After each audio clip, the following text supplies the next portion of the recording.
Y quiero que quede claro, ¿ok? Cuando leáis este libro, tratar de leerlo, de estudiarlo usando la Biblia como referencia, no el periódico, no los comentarios de otra gente, porque vamos a empezar con Apocalipsis capítulo 2 hoy.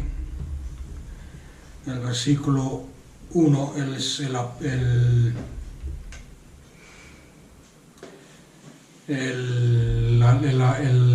Juan el apóstol, Juan el que escribe este libro, esta carta, o este libro, como queráis llamarlo, carta, se les da las instrucciones y se le dice, escribe al ángel de la iglesia en Éfeso. Esto dice el que sostiene las 7 estrellas en su diestra, el que anda en medio de los 7 candelabros de oro. Yo sé tus obras y arduo trabajo, etcétera, etcétera. ¿Quién es este ángel? ¿Quién son estos ángeles? Lo vemos en el capítulo anterior, el capítulo 1, que la Biblia como nos explica quién es.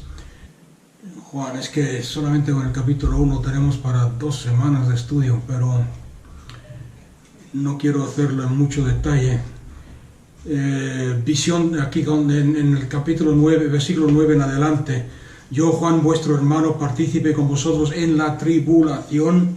O sea que todas estas palabras que estoy enfatizando, tribulación, en el reino, en la perseverancia, estaba en la isla de Patmos, o sea que nos habla de un tiempo y esto es importante para entender el Apocalipsis, nos dice bien claro Juan que estaban viviendo en un tiempo de tribulación, estaban viviendo en un tiempo de persecución, de tribulación y de pruebas.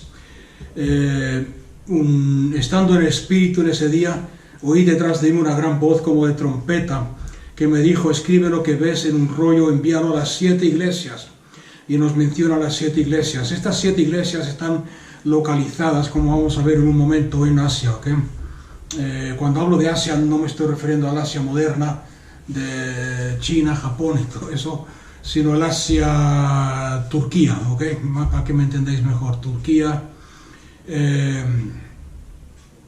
Asia, hoy en día podríamos llamarle Asia Occidental quizás. Lo que hoy en día se conoce como Turquía y esa zona. Podéis verlo en los mapas que tenéis al final de las Biblias. ¿Okay? Algunas Biblias de estudio tienen el mapa incluido en el texto, otros lo tienen atrás. Los ángeles, vamos a ver quién son los ángeles en el versículo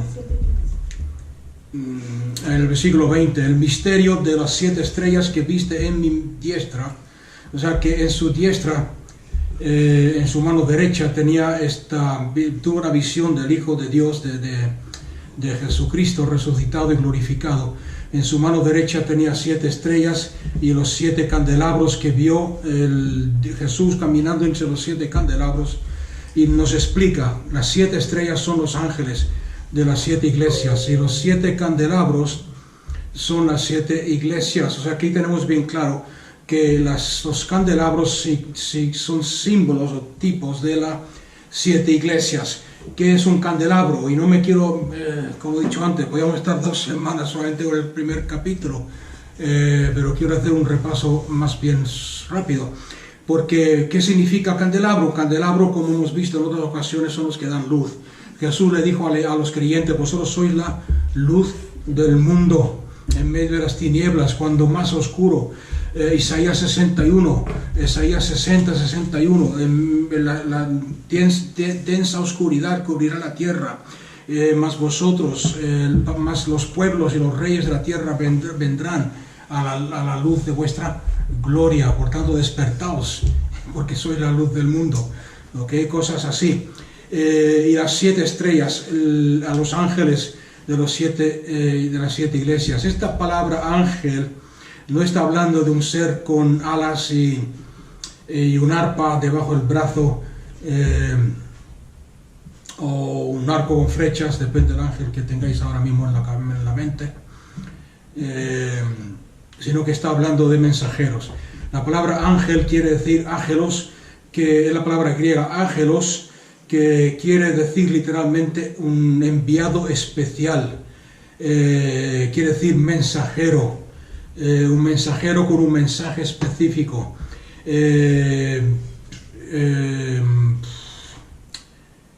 Pastor, alguna gente la ha traducido también como pastor de una iglesia. Sin embargo, cuando usamos la palabra pastor en el contexto moderno, se pierde mucho el poder de lo que es la palabra esta. No sé si me entendéis o no, porque hoy en día muchos de los que se llaman pastores no están haciendo la función de pastor bíblico, ¿ok? Una cosa es estar al frente de una congregación, otra cosa es ser pastor de esa congregación. El pastor, otra palabra de pastor es la palabra obispo. La palabra pastor, de hecho, en el Nuevo Testamento, y ya nos estamos desviando del tema, pero la palabra pastor en el Nuevo Testamento solamente se menciona una vez en todo el Nuevo Testamento. La palabra más bíblica es la palabra obispo, que quiere decir aquel que está ahí para cuidar, el sobrevedor, el que está velando, el que tiene un mensaje de Dios, el que tiene una misión de levantar el cuerpo de Cristo, una misión de proteger el cuerpo de Cristo, la misión, como dice Efesios 4:11, de edificar a los escogidos, a los santos, para que hagan la obra del ministerio. O sea que los 7, cuando en Apocalipsis vemos esta palabra, envíale una carta a los 7 ángeles, a los ángeles de la iglesia, está hablando de esto, de los mensajeros con un mensaje especial de parte de Dios, de aquellos que están el cuidado espiritual, aquellos que son los cuidadores de puertas, no sé si se dice bien así en español o no, los guardianes, los atalayas, ¿ok? En los profetas Ezequiel y Jeremías usan la palabra atalaya.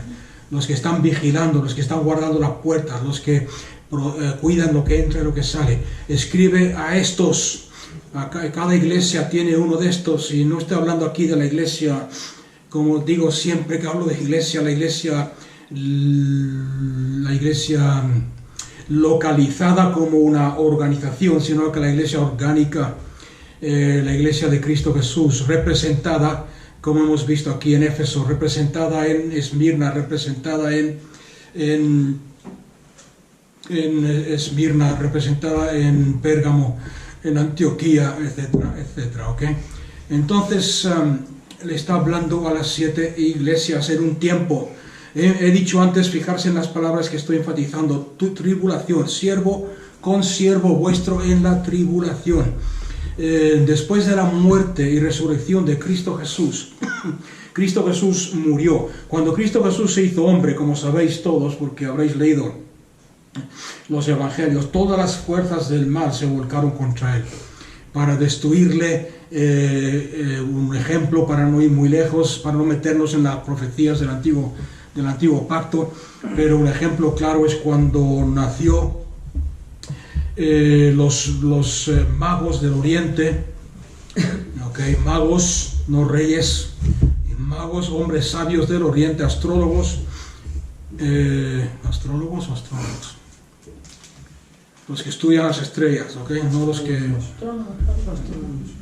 que hacen michiricoque.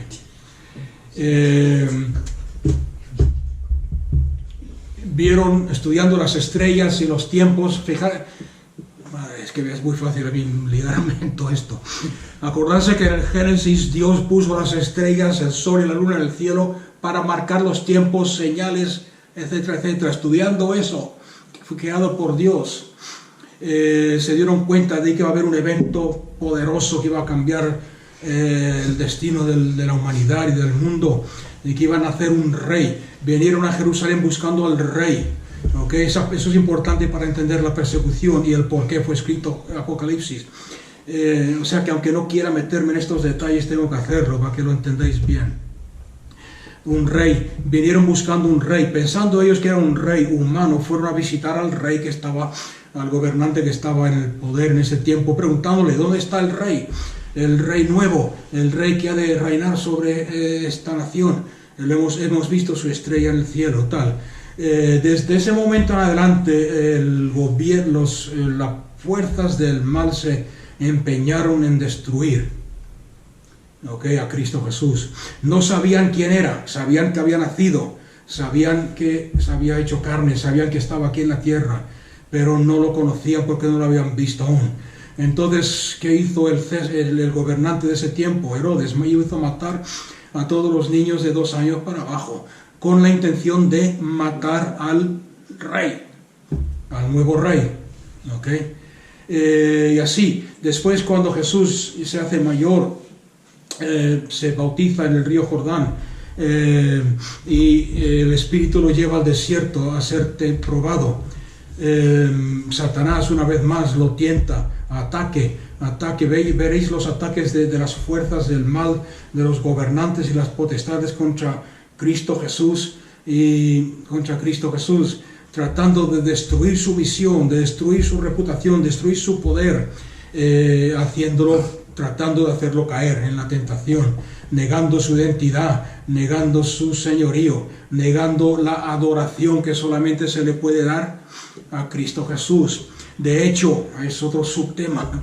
El libro de Apocalipsis no es un libro de profecía, en el sentido que entendemos la profecía, sino que si os dais cuenta desde el principio nos empieza diciendo que es un libro de adoración. O sea que ahí ya con estos puntos que estoy dándoos, debería ya cambiar nuestra perspectiva acerca de estos escritos del Apocalipsis. ¿Por qué digo eso? Porque ¿qué dice el ángel cuando habla con Juan? Bienaventurados los que lean y los que oigan este libro, las letras de este libro, de esta profecía. O sea que es un libro, es un escrito que tenía que leerse en voz alta, delante de una congregación de gente, para que la gente escuchara lo que Dios estaba diciendo, lo que Dios estaba avisando y lo que Dios estaba declarando. Porque he dicho antes, hace un minuto, que no es un libro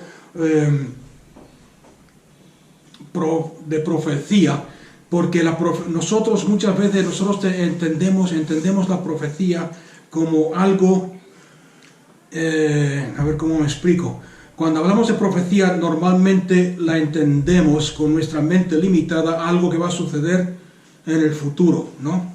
Como algo que casi, ¿okay? Sin meterme en herejía, pero casi a la par o al paralelo o comparado con mirar en una bola de cristal o con echar las cartas. ¿Me estáis entendiendo alguien o no? Vamos a los profetas. Cuando viene algún profeta a visitar la iglesia o a nuestra iglesia o a nuestra ciudad o tal, la gente, los creyentes acuden a montones, son los que más van. ¿Por qué? Porque quieren saber su destino, quieren saber su futuro. ¿Me está escuchando alguien o no? Y es como, no sé si veis la comparación. Sin embargo, en la Biblia veréis que toda profeta que profetizó en la Biblia, empezando con los profetas menores, Malaquías, Oseas, Ageo, todos estos, los profetas mayores como Daniel, Nehemías, Ezequiel, Jeremías, Isaías, todos los profetas bíblicos siempre profetizaron señalando y apuntando a Cristo Jesús. ¿Por qué? Porque si estudiamos la Escritura simplemente con una profecía, si nuestra meta en estudiar el libro de Apocalipsis es vamos a ver qué va a pasar en el fin del mundo, entre comillas. Vamos a estudiar el Apocalipsis para ver quién es el anticristo. Vamos a estudiar el Apocalipsis para ver cómo termina el mundo. Vamos a estudiar el Apocalipsis para ver qué pasa con nosotros la iglesia. Si tu meta con estudiar el Apocalipsis no es Cristo y encontrar a Cristo, y como he dicho antes, adorar a Cristo, porque el libro de Apocalipsis, si te fijas bien, es un libro de adoración, entonces estás perdiendo el tiempo y no te va a dar ningún provecho. Lo único que va a hacer es llenarte de temor, de incertidumbre, de confusión, porque no te vas a enterar y vas a perder de vista a Cristo Jesús. ¿Me ha entendido alguien? Porque es importante ese tema. El segundo punto, toda profecía en la Biblia, como empecé a decir, incluyendo los profetas del Antiguo Pacto, os daréis cuenta de que presentaban y señalaban a Cristo y el amor de Dios hacia el pueblo. No sé si habéis leído los profetas menores o los profetas. Yo reconozco, los he leído un par de veces y reconozco que algunos de ellos son deprimen. ¿Me entiendes? Porque habla, porque sois esto y sois malos y sois pecadores y os habéis apartado de Dios y va a venir una plaga sobre vosotros y voy a mandar a los babilónicos y a los otros y a los filisteos y a que os destruyan, os dispersen y son malos y tal. Empiezan así, empiezan mostrando al pueblo su pecado, empiezan mostrando al pueblo donde han caído, pero, y aquí está la diferencia, que el propósito de esas profecías no es para que el pueblo sepa que van a ser destituidos, que van a ser castigados, que van a ser esparcidos por todo el mundo. ¿Cuál es el fin de las profecías y de los profetas? Casi todos ellos, iba a decir casi, pero son todos ellos, hasta el más negativo, termina diciendo, pero si os arrepentís de vuestros pecados, yo estoy aquí esperando, dice el Señor. Yo os vuelvo a coger como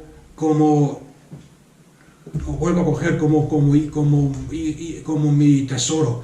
Yo os vuelvo a aceptar, yo os vuelvo a restaurar. Yo restauraré todo lo que el saltón, el orugo y el saltamonte destruyeron. Yo devolveré todo lo que el enemigo ha robado.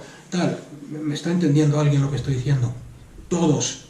Si nuestra meta con estudiar el Apocalipsis es solamente para ver qué va a pasar con los creyentes al final de los días, como he dicho antes, no vamos a sacar ningún beneficio. Entonces, usando esa ley, la palabra de Dios demanda una transformación total en nuestras vidas. Para eso fue escrita. Si Dios te habla y te dice, estás viviendo en pecado, y si no te arrepientes, esto y esto va a pasar sobre ti, ¿qué requiere? Más yo, o sea, porque no termina ahí. En el nuevo pacto no termina ahí. Termina diciendo, pero yo, y en toda la Biblia, pero yo soy vuestro Dios, yo os he amado, yo os he escogido desde antes de la fundación del mundo. Si volvéis a mí, yo os restauraré. O sea que requiere una transformación y requiere una obra redentora de Dios, una respuesta. Es por eso que a mí siempre, desde que empecé a predicar en el ministerio, siempre después de un estudio, después de una predicación, me ha gustado hacer un llamado, lo que hoy en día se llama hacer un llamado, no para hacerme el gurú, no para que la gente diga, mira, todos salen adelante o tal, ¿cuántos salen? Hoy no salió ninguno, no. ¿Por qué? Porque la palabra de Dios requiere una respuesta. Si tú estás escuchando un estudio bíblico, si tú estás escuchando un sermón, si alguien te habla de Cristo Jesús, requiere una respuesta. O te arrepientes y vuelves a Dios, o sigues en rebeldía haciendo lo que tú quieres, viviendo como se da la gana. ¿Nadie me ha entendido? Y esto es lo que tenemos que tener en cuenta cuando estudiamos el Apocalipsis. Cuando estudiamos el Apocalipsis, Dios habló a la gente. Dios le estaba avisando al pueblo de Israel a través de los profetas mayores, a través de Jeremías, a través de Ezequiel, a través de los profetas menores, a través de los profetas como Oseas y muchos más. Habéis adulterado contra vuestro marido, que es Dios. Os habéis apartado de él, volveos a él, oh Jerusalén. Y esta es la que más nos concierne a nosotros hoy al estudiar el Apocalipsis. Jesús entrando a Jerusalén, viendo Jerusalén desde lejos, se puso a llorar. Estaba montado sobre un pollino, empezó a llorar sobre Jerusalén. Dijo, oh Jerusalén, cuántas veces he querido rodearte con mis alas. Lo habéis leído en la Biblia. Y acogerte como una gallina coge a sus polluelos y los protege y los defiende. Vamos a leerlo más adelante, después, si me acuerdo de daros la cita. Sin embargo, vosotros, oh Jerusalén, lo que habéis rechazado a aquel que es vuestro Salvador, vuestro Redentor, vuestro Mesías. Entonces le escribe a las iglesias, y aquí mismo vemos ese ejemplo. Le escribe a las 7 iglesias, y como el pueblo no hizo caso, como la gente, las iglesias no hacían caso. Incluso aquí, como estaba diciendo, en las 7, si la leéis con cuidado veréis que es el mismo Espíritu de Dios, no cambia. Le escribe a la iglesia la primera, para que veáis el ejemplo. Yo sé tus obras, conozco tus obras. Aquí le escribe a la iglesia de Éfeso. A propósito, ¿por qué las 7 iglesias? La palabra 7, el número 7, como hemos comentado en otras ocasiones, significa completez, totalidad, completo. O sea que le está escribiendo a 7 iglesias físicas, pero al mismo tiempo, si lo vemos desde la perspectiva espiritual, está escribiendo a la iglesia completa. ¿Ok? No, contrario a lo que algunos enseñan, no está escribiendo a 7 temporadas o etapas diferentes de la iglesia. No, Éfeso no fue una iglesia que pasó, y hoy, como dicen muchos, estamos viviendo en la última, que es la Odisea, la iglesia fría, la iglesia totalmente carnal.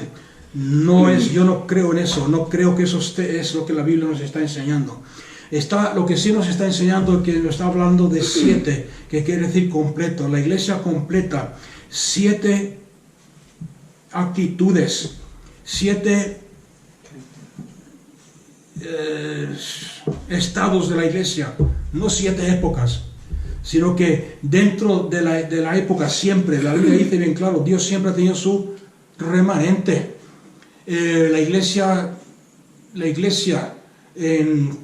entre comillas, puede estar apartada, como vemos en el segundo o tercer siglo, que se hizo oficial la religión y empezó a corromperse, a entrar corrupción, pero dentro de esa aparente confusión y corrupción estaba el remanente. Habían aquellos que seguían fieles adelante. Y a través de la historia, no sé si alguna vez habéis estudiado historia de la iglesia desde el primer siglo, desde el segundo siglo para adelante, pero es interesante. Yo la estudié hace años y vemos de que estaba la iglesia, dentro de la iglesia estaban aquellos que seguían fieles a Dios, aquellos que se sometían al gobierno para tratar de protegerse y mantener la paz, aquellos que se rebelaban totalmente contra el gobierno, y muchos de ellos perdían su vida. Dentro de la iglesia oficial estaban los anabaptistas, que seguían practicando el bautismo por inmersión, cuando la mayoría de la iglesia de ese siglo, de ese tiempo, bautizaban a los niños, incluso los reformados, ¿ok? Martín Lutero, etcétera, etcétera. Después estaban los hugonitas, los moldavos, y así muchos otros nombres que en español no los sé pronunciar bien. Que eran remanentes que iban a salir. ¿Eran perfectos? No. Tenían sus cosas, tenían sus problemas, pero está hablando de la iglesia completa en Cristo Jesús. Entonces, cuando Cristo Jesús, volviendo a la razón del por qué escribió Apocalipsis, Cristo Jesús fue atacado por todos los poderes que habían en la tierra, gobiernos tanto en la tierra como en los principados celestiales de los aires, ¿ok? Satanás, sus ángeles, gobernantes, etcétera, tratando de destruirle. Cristo Jesús lo crucificaron, murió en la cruz crucificado. Al tercer día, como dice la Biblia, resucitó, ascendió al cielo como el vencedor, ¿ok? El todopoderoso, el vencedor, el que venció a Satanás y a sus potestades y a todo nombre, recibió un nombre que sobre todo nombre, y se sentó a la diestra de Dios el Padre en gloria. Ahí, en ese momento de la historia, cambia la historia. Termina lo que se conoce como el pacto antiguo y empieza el pacto nuevo. Los apóstoles, Pedro, Pablo, Juan, Judas y otros que tenemos aquí en el canón de la Biblia, fueron comisionados por el Espíritu Santo a escribir el mensaje de Cristo Jesús, el mensaje del reino, en el nuevo, en lo que nosotros hoy en día conocemos como el Nuevo Pacto o el Nuevo Testamento. Y cuando terminaron de escribir el Nuevo Pacto, cuando terminaron de escribir estas cartas, concretando, por así decirlo, lo que hoy conocemos como el Nuevo Testamento, Dios envió a los edomitas y al ejército romano a destruir totalmente cualquier resto simbólico de lo que era el antiguo pacto, el templo y la ciudad santa. Ok, no sé si habéis entendido ese punto, no sé si os ha gustado o no, porque hay muchos que no creen que esto sea así, pero es así. Lo podéis leer en los libros de historia. La Biblia lo dice bien claro. Pero si queréis algún fundamento histórico, podéis leer, por ejemplo, la guerra de los judíos del historiador Josefo. Y no es el único, de su época hay otros dos más que no me acuerdo ahora de sus nombres. ¿Okay? La guerra de los judíos se puede conseguir en el internet. Se puede descargar gratis del internet si lo buscas en formato PDF. The War of the Jews.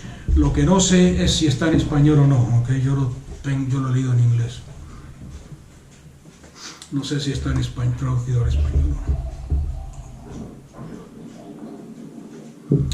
Los edomitas, no sé si os acordáis de los edomitas. Los edomitas eran los descendientes de Esaú. ¿Os acordáis de Esaú? Esaú, el hermano de Jacob. Jacob le robó la primogenitura a Esaú. El padre de Jacob y de Esaú, Isaac, bendijo por engaño, ¿okay? Jacob lo engañó y bendijo con la bendición de primogénito a Jacob en vez de Esaú. Entonces Esaú, desde ese momento en adelante se formó una enemistad entre Esaú y Israel y Jacob. Jacob después se convirtió en Israel. Ya no te llamarás más Jacob, de ahora en adelante serás Israel. Y Esaú, los descendientes de Esaú son los edomitas.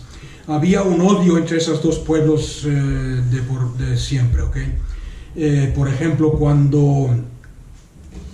cuando Israel estaba cruzando el desierto, salieron de Egipto como esclavos y estaban cruzando el desierto para ir a la tierra prometida, pasaron por las puertas de Edom, ¿okay? Del pueblo edomita. No tenían comida, no tenían agua, necesitaban descanso. Entraron ahí y le dijeron: somos hermanos de los israelitas, somos hermanos, tal, darnos agua, darnos de comer y tal. Los edomitas, los descendientes de Saúl, dijeron: no, irse de aquí, tal. Ok, resumiendo la historia, no les dieron agua ni tal. Y por esa causa fueron maldecidos por Dios, entre otras cosas, se convirtieron en enemigos. Entonces se juntaron los edomitas y el imperio romano, el ejército romano, para destruir totalmente cualquier resto que había quedado del viejo pacto. Esto sucedió en el año 70, en el anno Dominis 70, el año de nuestro Señor Jesucristo 70, que sitiaron a Jerusalén y estuvieron ahí un montón de tiempo sitiando. Muchos de ellos murieron, los judíos murieron, muchos murieron de hambre dentro de las murallas, otros murieron porque trataron de escapar y los mataban a filo de espada. ¿Y por qué pasó todo esto? Vamos a ver en Mateo, y aquí es donde entramos un poco en materia. Mateo 21. Espero que esto os sirva de algo. Sobre todo quiero que veáis a Cristo en todo esto. No me gusta estudiar estos temas por el simple hecho de estudiarlos. Como he dicho al principio, si no, tiene que requerir una respuesta, de nuestra parte. Vamos a verla en un momento si nos da tiempo. En Mateo 21, 33 al 43. Oíd otra parábola. Había un hombre padre de familia, el cual plantó una viña y la cercó de vallado, y cavó en ella un lagar, edificó una torre, y la arrendó a unos labradores y salió de viaje. Esta parábola, esta historia se la está contando Jesús a los fariseos, a los religiosos de su tiempo. Y cuando se acercó el tiempo de los frutos, envió a sus esclavos, a sus siervos, a los labradores para recibir su fruto. Había alquilado su propiedad para que cultivaran fruto. Llegó el tiempo de la cosecha, mandó a sus siervos ir y que os den un poco para pagar el alquiler, etc. Pero los labradores, tomando a aquellos siervos, a uno golpearon, a otro asesinaron y a otro apedrearon. Fijarse en estas palabras, ¿ok? De nuevo envió a otros siervos en mayor número que los primeros y les hicieron lo mismo. Finalmente les envió a su hijo, pensando respetarán a mi hijo. Pero los labradores, viendo al hijo, ¿os suena de algo esto? Dijeron entre sí, este es el heredero, venid matémoslo y poseamos su herencia. Y apresándolo, lo echaron fuera de la viña y lo asesinaron. Cuando venga pues el señor de la viña, ¿qué hará? Hace Jesús la pregunta a los que estaban escuchándole. ¿Qué hará a aquellos labradores? Y le respondieron, a los malos los destruirá atrozmente. A los malos los destruirá atrozmente. Y arrendará la viña a otros labradores que pagarán los frutos en sus tiempos. Jesús les dice, ¿nunca leísteis en las Escrituras la piedra que desecharon los edificadores? ¿Le está explicando la historia? La piedra que desecharon los edificadores. ¿Quién es esta piedra que edificaron? Cristo Jesús. Esta llegó a ser cabeza de ángulo. De parte del Señor se hizo esto, y es maravilloso a nuestros ojos. Por esto os digo que el reino de Dios os será quitado. ¿A quién está hablando? ¿A los judíos? A los judíos, a los fariseos, a los religiosos, a los líderes religiosos de ese tiempo. Por esto Jesús le está hablando a los judíos, al judaísmo. Os digo que el reino de Dios os será quitado y será dado a un pueblo que produzca los frutos del reino. En otras palabras, vemos bien claro aquí que el judaísmo iba a terminar, que el reino se le iba a quitar. Y fijarse bien que estoy usando la palabra judaísmo, aunque debería decir judíos, porque cuando hablo de judaísmo no estoy hablando de todos los que son judíos, ¿ok? Porque eso es una historia, sí, que podemos estar aquí toda la noche, pero, por ejemplo, no sé si os habéis preguntado alguna vez, ¿por qué dispersó? Habían 12 tribus, ¿no?, de judíos, 12. De esas 12, después del reinado de Salomón, se dividieron. Okay, dos de ellas, las tribus de Judá, se quedaron en Jerusalén. Y las otras 10 fueron dispersadas por todo el mundo. Fueron dispersadas por todo el mundo. ¿Os acordáis que dije al principio? Este es otro ejemplo, que a veces leemos, castigo, castigo, castigo. Dios los castigó, los dispersó. Pero si conoces a Dios y conoces su naturaleza, ves el porqué. ¿Ok? Que es lo que muchos cuando estudian todas estas profecías no la entienden. ¿Por qué los dispersó? Yo me hacía la misma pregunta hace años, ¿por qué los dispersó? Y después me di cuenta a través de los años estudiando la palabra de Dios que lo hizo con un propósito divino. Acordarse que Dios es un Dios de restauración. Quiere restaurar, quiere sanar, quiere que todos sean salvos. ¿Dónde fueron todos esos de las 10 tribus? Se fueron a la India, se fueron a China, se fueron a Chile a vivir allá, se fueron a Sudamérica, se fueron a España, se fueron... Ok, estoy dando ejemplos, no sé si literalmente llegaron ahí o no, algunos sí. ¿Qué pasó en esas naciones? Y estoy hablando en generalidades. Y cuando venga el Espíritu Santo sobre vosotros, predicaréis el Evangelio del Reino en Jerusalén, en Judea, en Samaria, hasta el fin. E iban hasta el fin del mundo. Tomás fue a la India a predicar y ahí murió, dio su vida por Cristo. Otros fueron a Santiago, vino aquí a España, y otros a diferentes partes. El Evangelio, como dice el apóstol Pablo, fue predicado en todo el mundo conocido.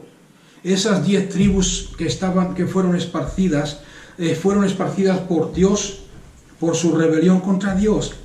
Pero en todos esos pueblos donde fueron esparcidos, tuvieron la oportunidad de escuchar y de encontrarse con el Mesías, el Salvador verdadero, el Rey del mundo, Cristo Jesús. ¿Alguien me ha entendido?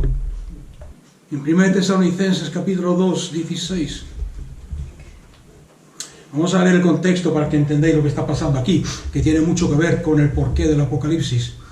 En 1 Tesalonicenses 2, versículo 14, aunque podéis leer el capítulo entero, dice: porque vosotros, está hablando a los hermanos judíos, porque vosotros, hermanos, llegasteis a ser imitadores de las iglesias de Dios en Cristo Jesús que están en Judea. Imitadores de las iglesias de Dios en Cristo Jesús que están en Judea, pues también vosotros padecisteis las mismas cosas a manos de vuestros propios compatriotas. ¿Os acordáis que dije los judíos se perseguían a sí mismos, como también ellos de los judíos? De la misma forma que los judíos perseguían y mataban a los cristianos judíos, fijarse en lo que estamos leyendo, los cuales no solamente mataron al Señor Jesús y a los profetas, sino que nos expulsaron de Israel, de Judea, y no agradan a Dios y son hostiles a todos los hombres, prohibiéndonos hablar. Aquí está hablando de los judíos. Nos prohibieron hablar a los gentiles para que sean salvos, de manera que siempre colman la medida de sus pecados, pero les sobrevino, y aquí ¿en qué tiempo está qué tiempo verbal? En pasado, les sobrevino la ira hasta el extremo. O sea que siempre colman la medida. Está hablando de una medida. Se rebelaron contra Dios, los judíos, rechazaron a Cristo Jesús el Mesías, lo crucificaron, se pusieron del lado de los romanos para destruir a Cristo y a los judíos, a los cristianos. Iban colmándose, rebelión contra Dios. Dios los perdonaba, volvían, un tiempo se volvieron a rebelar. Llegó un momento que se colmó la medida, si queremos decir, de la paciencia de Dios. ¿Lo dice ahí o no? La última gota. ¿Cómo se dice en español ese dicho? La gota que colma el vaso. ¿Cuál fue la gota que colma el vaso? Cuando Cristo Jesús vino, se hizo carne, vino a los suyos y los suyos no lo recibieron. Los amó, les mostró su amor, les dijo: yo soy el que soy. Antes que Abraham fuese, yo soy. Se presentó como el Mesías, el Hijo de Dios. Sin embargo, ¿qué hicieron los judíos? Se pusieron del lado del imperio romano y le dijeron a Pilato, creo que era en ese tiempo: crucificarle, no lo queremos. Pilato le dijo: si es vuestro rey, ¿cómo voy a matar a vuestro rey? Crucificarle. Nosotros, fíjate en sus palabras, nosotros no tenemos otro rey que no sea César. La gota que colmó el vaso. Y es por eso que la palabra de Dios nos dice que esa generación, vamos a leerlo, porque algunos cuando digo esto, o cuando algún predicador dice esto, no lo creen. Pero en Mateo 23, vamos a leer varios versículos en Mateo, en Lucas. Mateo 23, 34 al 36. Por tanto, he aquí, yo os envío profetas y sabios y escribas. De entre ellos mataréis y crucificaréis. Y aquí está hablando Dios al pueblo de Israel. Les avisó, les mandó profeta, les mandó... ¿Os acordáis de la historia que hemos leído antes? En Hebreos, ¿cómo empieza Hebreos? Al principio Dios le habló a su pueblo a través de profetas, pero en estos tiempos les habló a través de Hijo. Mandó a los profetas, de entre ellos matasteis a algunos, crucificasteis a otros azotasteis en vuestras sinagogas y perseguisteis de ciudad en ciudad, aquellos que fueron enviados por Dios, diciendo, avisándoos que venía el Mesías. Versículo 35, para que venga sobre vosotros para que venga sobre vosotros toda la sangre justa que está siendo derramada sobre la tierra, desde la sangre de Abel el justo hasta la sangre de Zacarías, a quien matasteis vosotros entre el santuario y el altar. En el mismo templo mataron a este profeta. De cierto os digo, y aquí está la palabra clave para entender el Apocalipsis, de cierto os digo, todo esto, todo este castigo, toda esta paga por vuestra rebelión y rechazo, vendrá sobre la generación del año 2023. Dice eso la Biblia, vuestra. Vendrá sobre esta. ¿A quién le está hablando? A esta generación, a la que estaba viva en su tiempo. Mateo 24, 34. De cierto os digo que de ninguna manera pasará esta generación. De ninguna manera pasará esta generación hasta que todas estas cosas sucedan. El cielo y la tierra pueden pasar, pero mis palabras, lo que yo he hablado, de ninguna manera pasará. En otras palabras, lo que he dicho. En Lucas 11, versículo 49. Por esto también la sabiduría de Dios dijo, esto es la sabiduría de Dios, enviaré a ellos profetas y apóstoles. Perdón. Y de entre ellos, le está hablando a los judíos, enviaré a ellos profetas y apóstoles, y de entre ellos matarán y perseguirán, para que la sangre de todos los profetas, derramada desde la creación del mundo, sea derramada de la última generación que viva sobre esta tierra en la gran tribulación. ¿Dice eso? ¿O dice de esta, otra vez más? De esta generación. Y vuelve a repetir lo que dijo Mateo, desde la sangre de Abel hasta la sangre de Zacarías. Y en Lucas termina con una frase importante que Mateo no la usa. Desde la sangre de Abel hasta la sangre de Zacarías, que fue asesinado entre el altar y la casa de Dios. Y termina diciendo, en verdad os digo, será la sangre de todos estos profetas, de todos estos apóstoles, de todos estos mensajeros que yo os envié para deciros que viene el Salvador del mundo. Incluso os dije a través de los profetas que nacería en Belén. Os dije cómo sería su nacimiento, sin embargo no lo creísteis. En verdad os digo, será demandada de esta generación. O sea que teniendo en cuenta esto que acabamos de ver, volvemos a las cartas. Fueron escritas a las 7 iglesias de Asia Menor, lo que se conoce como Asia Menor, la zona de lo que hoy en día es Turquía, y esa área, esa zona de ahí. ¿Cuál era el problema aquí? ¿Por qué les manda esta carta? En Asia Menor, precisamente, era el centro del culto a los césares, la adoración a los césares. Y en esta carta del Apocalipsis habla mucho de esto, ¿okay? Mientras sigamos estudiándolo, os vais a dar cuenta. Era el centro. Las iglesias de Asia Menor, si lo veis en el mapa, estaban así todas una detrás de la otra, como en un camino, ¿no? Hacen un semicírculo. Turquía, hasta el día de hoy, sigue siendo el puente entre Europa y Asia.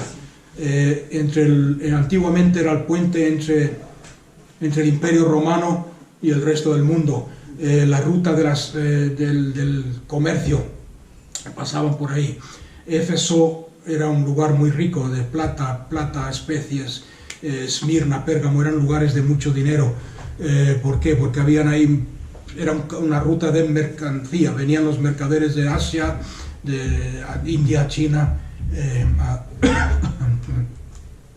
hacer negocio con el Imperio Romano. El Imperio Romano en esos tiempos tenía mucha autoridad, mucho poder. Los césares empezaron a declararse divinos, como seres divinos, ¿ok? Parecido a lo que pasó, no sé si todavía lo hacen o no, con los imperios japoneses y otros que han habido en el mundo, ¿ok? Que se declaran divinos, dioses, etc. El Imperio Romano se había desarrollado de tal forma, con tanta autoridad y tanto poder, que que había cogido características de religión. No sé si me entendéis o no. El culto a los Césares empezó a hacerse popular. Julio César, que murió 29 años, murió en el año 29 antes de Cristo. En el año 29 antes de Cristo murió Julio César. Y la gente, en este caso no fue César mismo, sino la gente le edificó un templo honrándolo, como en latín se dice la palabra divus. Divus, que quiere decir Dios, Dios en minúscula, semidios, lo que los griegos llaman demidios o semidios. Le edificaron en Éfeso un templo en honor a Julio César porque lo consideraban Dios. Los césares que siguieron después de Julio César, les gustó esa idea, les gustó recibir honores, les gustó que la gente los adorase y los respetasen a tal forma que empezaron a nombrarse ellos mismos Dios. Uno de ellos, quizás el más conocido, se llamaba Octavio, que después cambió su nombre a Augusto César. Os sonará de algo. Hay pocos que lo conocen como Octavio porque cambió su nombre. La palabra Augusto, cambió su nombre a Augusto, que quiere decir literalmente es un título divino, es un título de majestad, es un título de reverencia, es un título de dignidad y de suprema autoridad y majestad. Incluso la gente lo llamaba el Hijo de Dios, el divino, el humano divino mediador entre los dioses, porque los romanos adoraban a los dioses. No os voy a decir nombres ahora porque os voy a liar, pero parecido a los griegos, Thor y ¿cómo se llama el otro? El grande, el papá de todos, Zeus. Parecidos a ellos, eran lo mismo pero con otros nombres latinos, Entonces a este Augusto César se hizo proclamar hijo de Dios. Incluso en sus monedas tenía inscrito su cara, y alrededor de la moneda en latín ponía: la salvación solamente no se encuentra en ningún otro que no sea Augusto César. No hay otro por el otro lado de la moneda, no hay otro nombre por el cual podáis ser salvos sino por el nombre de Augusto César. No sé si os suenan esas palabras, pero eso estaba en las monedas que usaba Augusto en su reinado. O sea que eso se hizo popular entre los Césares. César era Dios, César era el Salvador, César era el único Señor. Y no solamente se ponían los títulos por gusto, sino que reclamaban los poderes y la autoridad que esos títulos demandaban. Por ejemplo, le quitaban la propiedad a quien quisieran, le quitaban las esposas a los maridos, cogían los hijos y los hacían esclavos, causaban, y todo esto no sé si os suena, causaban hambruna entre el pueblo, o sea, controlaban quién comía, quién no comía, quién recibía comida, quién no recibía. Tenían el poder de la vida y de la muerte. Lo habréis visto en las películas, cuando los gladiadores, el César hacía así o así, podía matar o dar vida a los que estaban ahí luchando. Si el César decía tú vas a morir, pues morían. Controlaban y gobernaban sobre todo aspecto de la vida física de aquellos que eran sujetos del imperio romano. Pero quiero enfatizar la frase que he dicho antes: César es Señor. Y eso era el problema entre los romanos y los cristianos. No los romanos y los judíos, los romanos y los cristianos. La pregunta en esos tiempos era: ¿quién es Señor? ¿Es César el Señor o es Cristo Jesús el Señor? Y por eso eran puestos a muerte y eran perseguidos los cristianos, porque ellos decían: no, Cristo Jesús es el Señor. Adoraban a Jesús como Dios. Y ahora el problema no es que adorasen a Jesús como a Dios, porque en esos tiempos al imperio romano, a los césares, le daba, le daba igual, por así decirlo, a quién adorase a la gente, mientras a ellos los reconocieran como Señor, mientras daban su homenaje a César. O sea que podían ofrecer su homenaje a César, dar su diezmo a César, ofrecer su honor a César, y después si querían irse a su casa o ir a donde quisieran ir y tener sus otros dioses, ¿ok? El problema con los cristianos que no aceptaban eso. Hay solamente un Dios y es Cristo Jesús. Hay solamente un Señor y es Cristo Jesús. Adoraban al único y verdadero Dios, como dice la palabra de Dios. Y es por eso que todo el imperio romano se volvió en contra del cristianismo. O sea que la iglesia en esos tiempos tenían dos enemigos. Si os fijáis bien al leer la Biblia, tenían al imperio romano, a los césares, y tenían los judíos, a los judaizantes. Donde quiera que iba Pablo predicando el evangelio del reino, ¿qué le pasaba? Los judíos iban detrás, los judaizantes iban detrás, lo apedreaban, le pegaban, lo perseguían, incluso algunos de ellos los mataron.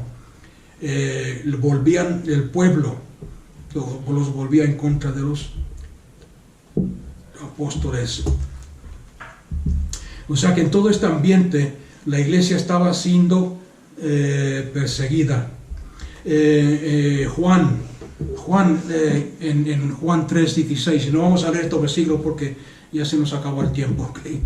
Y no he empezado. En Juan 3:16, en primera de Juan 5:20, 21, ¿qué es lo que predicaba Juan? ¿Qué es lo que declaraba Juan? ¿Qué es lo que los cristianos en ese tiempo decían? Cristo Jesús es el único, el unigénito Hijo de Dios. ¿Cuál era el título que se puso Augusto César? Yo soy el Hijo de Dios. ¿Qué predicaban los apóstoles? Cristo Jesús es el único, unigénito Hijo de Dios. En 1 Juan 5:21, el Dios verdadero, el único que tiene vida eterna. ¿Qué es lo que predicó Pedro en el primer sermón en el día de Pentecostés en Jerusalén? ¿Qué es lo que predicó Pedro? Acordarse lo que hemos dicho de los césares y de las monedas. ¿Qué predicó Pedro en su primer sermón? La salvación solamente está en Hechos 2. La salvación no se encuentra en ninguno otro que no sea Cristo Jesús, porque solamente se nos ha dado un nombre por el cual el hombre pueda ser salvo. Hechos 4:12. Hechos 4:12, perdón, no Hechos 2. 4:12. No hay otro nombre por el cual puedan ser salvos. O sea que ahí vemos el conflicto entre Roma y los cristianos. Okay, yo creo que ha quedado claro ese tema, no hace falta entrar en más detalle, pero quiero que veáis eso porque es importante. Jesús es Dios, Jesús es Rey, Jesús es Salvador, Jesús es Señor. Es lo que predicaban los cristianos. Toda la furia del imperio romano se volcó en contra de ellos. La fe en Cristo, es aquí donde queremos acordarse que he dicho que toda profecía tiene que tener una respuesta ética, una respuesta para nosotros hoy. La decisión que tuvieron que tomar los cristianos, hermanos nuestros en ese tiempo, y la que tenemos que tomar nosotros. ¿Por qué? Porque necesitamos volver a esto. Examinaos, dice Pablo, a ver si estáis en la fe o no. La fe en Cristo Jesús requiere sumisión absoluta a su señorío. ¿Quién entendió lo que acabo de decir?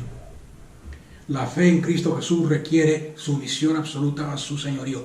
Tú eres Señor Jesús, no el gobierno, no la iglesia, no el hombre, no yo. Sin compromiso. Porque habían algunos cristianos en los tiempos de esta profecía, en los tiempos de Juan, habían algunos cristianos. De hecho, lo podéis leer en Gálatas si queréis evidencia bíblica. Gálatas, la carta de Pablo a Gálatas, la carta de Pablo a los Corintios, la carta de Pablo a Timoteo, muchos de mis discípulos me han dejado, me han abandonado. Lo habéis leído en Corintios, en Timoteo. Pablo le dice a Timoteo, muchos menciona algunos nombres, Demas y tal, me han abandonado y me han dejado solos porque han amado más al mundo que a Cristo. Discípulos de Pablo y creyentes. Había algunos cristianos, incluso en esa época, que se comprometían. Ellos decían en su corazón, y pensar un poco en lo que voy a decir. Ciertamente, decían ellos, Cristo Jesús es Dios. Yo le adoro en mi casa, en mi tiempo devocional privado. Yo le adoro en la iglesia cuando voy el domingo a la iglesia. Pero, aunque Cristo Jesús sea el Dios y sea el Señor, sí puedo seguir manteniendo mi trabajo. Porque estoy hablando de los cristianos en ese tiempo. Puedo seguir teniendo mi trabajo, puedo seguir bien con el mundo. Puedo seguir, aunque ellos me pidan que le dé algún tipo de homenaje y reverencia técnicamente, entre comillas, técnicamente, a las deidades paganas, al gobierno, es un detalle que no tiene importancia, porque en mi corazón sigo creyendo en Cristo Jesús. ¿Os suena esto o no? Sin embargo, la Biblia enseña bien claro que el señorío de Cristo Jesús es universal, que la Biblia y Dios no hacen distinción entre el corazón y la conducta. O Cristo Jesús es Señor sobre todo, y tienes que reconocerlo como Señor en todo, y servirle en todo, o no es el Señor de tu vida. ¿Quién me ha entendido? De hecho, la Biblia dice bien claro que el corazón del hombre, hay muchos creyentes que cuando hacen algo mal se excusan diciendo, es que Dios conoce mi corazón, como diciendo, Dios sabe por qué lo he hecho. Sin embargo, la Biblia dice bien claro que el corazón del hombre es engañoso. También dice la Biblia que de lo profundo del corazón, de lo que hay en tu corazón, habla tu boca y se comporta tu vida. Tú te vas a comportar y a vivir como lo que tengas en tu corazón. ¿Me entendéis lo que estoy diciendo? Aunque no quiero daros ejemplos de esto, pero pasaba antiguamente, podéis, como he dicho antes, ver Corintios, Gálatas, Timoteo. Hoy en día pasa lo mismo, lo habréis visto. Con esta... no voy a meterme en ese lado. Vamos a seguir. Ok. Y hermanos, este es el mensaje central del libro del Apocalipsis. El propósito por el cual Dios mandó a Juan a que escribiese esta carta era para revelar a Cristo Jesús como el Señor victorioso, triunfante, todopoderoso, a una iglesia que estaba sufriendo, a una iglesia que estaba siendo perseguida, a una iglesia donde miles y miles de cristianos morían a diario.